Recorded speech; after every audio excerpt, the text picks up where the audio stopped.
Paano kung ang tahimik at mabait mong kapitbahay ay dating isa sa mga pinakamapanganib na operatiba ng gobyerno?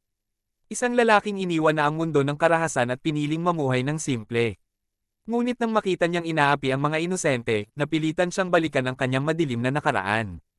Ito ang kwento ni Robert McCall sa The Equalizer. Nagsisimula ang pelikula kay Robert McCall, isang tahimik na lalaki na nagtatrabaho sa isang hardware store sa Boston. Sa unang tingin, mukha siyang ordinaryong empleyado lamang. Palagi siyang maagap sa trabaho, magalang sa mga customer, at handang tumulong sa kanyang mga katrabaho. Isa sa mga malapit sa kanya ay si Ralphie, isang batang empleyado na nangangarap maging security guard. Madalas siyang bigyan ni Robert ng payo at inspirasyon upang maabot ang kanyang pangarap. Ngunit sa kabila ng normal niyang buhay, may isang bagay na kakaiba kay Robert. Tuwing gabi, hindi siya makatulog. Dahil dito, madalas siyang pumunta sa isang maliit na diner upang magbasa ng libro habang umiinom ng tsaa. Doon niya nakilala ang isang batang babae na nagngangalang Alina na mas kilala bilang Terry. Si Alina ay nagtatrabaho bilang prostitute sa ilalim ng kontrol ng Russian Mafia. Sa bawat gabi ng kanilang pag-uusap, unti-unting nabubuo ang pagkakaibigan nila. Napansin ni Robert na sa kabila ng mahirap na buhay ni Alina, mayroon pa rin itong mga pangarap. Pangarap niya maging singer at magkaroon ng mas magandang kinabukasan. Ngunit alam nilang pareho na halos imposible itong mangyari hanggat hawak siya ng mafia. Isang gabi, biglang nawala si Alina sa diner. Nang magtanong si Robert, nalaman niyang malubha itong binugbog ng kanyang mga amo at isinugod sa ospital. Dito nagsimulang magbago ang lahat. Sa unang pagkakataon matapos ang mahabang panahon, muling nagising ang madilim na bahagi ni Robert McCall. At ang mga taong nanakit kay Alina ay hindi pa alam kung anong klase ng tao ang kanilang ginagalit. Matapos makita ang kalagayan ni Alina sa ospital, nagpasya si Robert na gumawa ng aksyon. Pinuntahan niya ang mga gangster na responsable sa kanyang sinapit. Sa halip na gumamit agad ng dahas, sinubukan muna niyang ayusin ang problema ng mapayapa. Nag-alok siya ng malaking halaga ng pera kapalit ng kalayaan ni Alina. Ngunit imbes na makinig, pinagtawanan lamang siya ng mga kriminal. Para sa kanila, isa lamang siyang matandang empleyado na walang kakayahang lumaban. Ngunit nagkamali sila. Tahimik na tiningnan ni Robert ang paligid. Sinukat niya ang bawat tao sa kwarto. Tinansa niya ang bawat posibleng galaw. At sa loob lamang ng ilang segundo, nagsimula ang kanyang pag-atake. Isa-isang bumagsak ang mga armadong gangster. Walang nakaligtas. Sa loob ng maikling panahon, nalinis niya ang buong grupo. Ang pangyayaring ito ay nagdulot ng malaking problema sa Russian Mafia. Hindi nila maintindihan kung paano natalo ang kanilang mga tauhan ng ganoon kadali. Dahil dito, umabot ang balita sa kanilang boss na si Vladimir Pushkin. Galit na galit si Pushkin. Para sa kanya, hindi lamang ito simpleng pagpatay. Isa itong direktang hamon sa kanyang kapangyarihan. Kaya ipinadala niya ang kanyang pinagkakatiwalaang assassin at investigator na si Teddy Renson. At dito nagsimula ang tunay na laban. Pagdating ni Teddy sa Boston, agad niyang sinimulan ang investigasyon.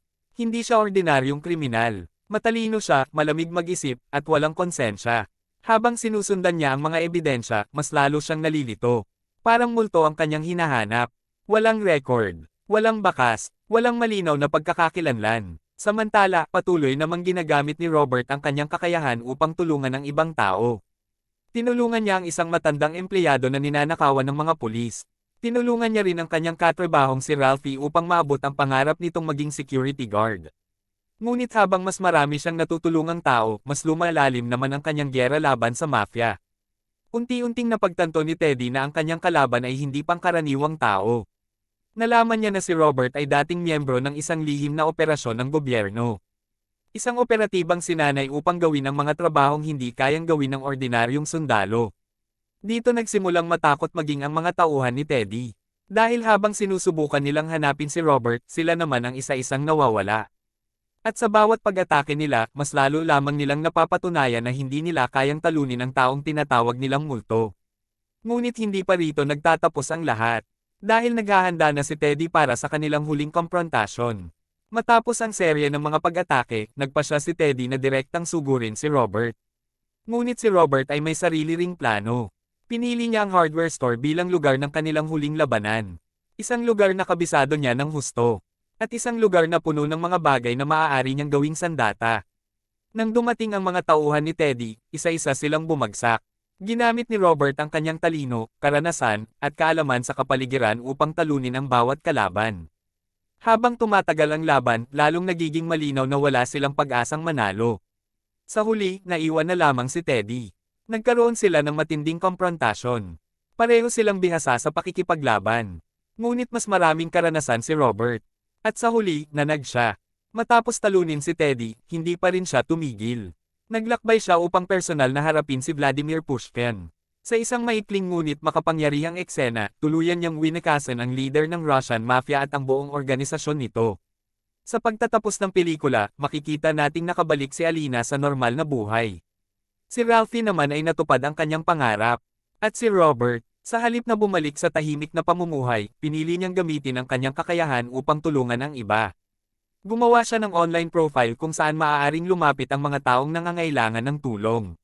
Dito isinilang ang kanyang bagong pagkatao. The Equalizer, isang taong handang magbigay ng hustisya sa mga taong walang kakayahang ipaglaban ang kanilang sarili. At dito nagtatapos ang kwento ng isang dating operatiba na piniling gamitin ang kanyang nakaraan upang gawing mas ligtas ang mundo para sa mga inosente.